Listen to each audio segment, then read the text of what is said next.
you want to show us where the TMJ is? Yep. Where's the TMJ? The TMJ is... And why is it important? TMJ, okay. Hold still. Right here. See if we can get in the light.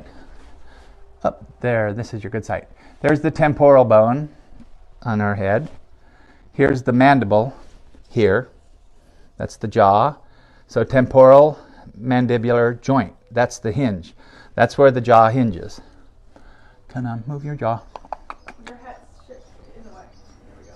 So, now when I put my fingers in her mouth, under her tongue, or on the roof of her mouth, I'd like to see a little more movement between the temporal bone and the mandible here in the joint. I'd like to see a little more movement than she has. So she does have tension in here.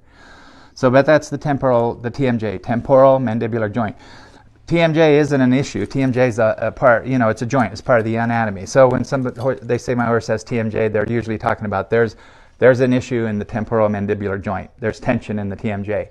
So what could be causing it? Usually, often, it's dental, imbalance in the teeth.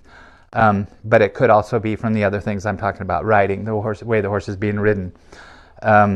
One way to check, sometimes the incisors, of course, should be balanced. They should be even here, and there should be the lines here between the upper incisors and the lower should be lined up.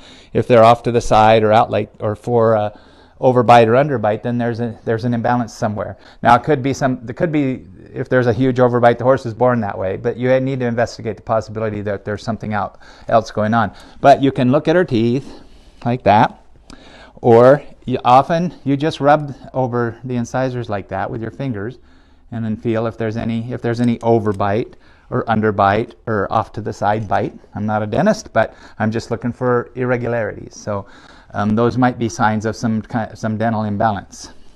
If you see something way out of whack from the front, or like that, or a combination of both. Doing the tongue release, thumb on the roof of the mouth, finger under the tongue, looking at the movement in the TMJ. One side you might see more movement like that between these two parts, the other side you might not.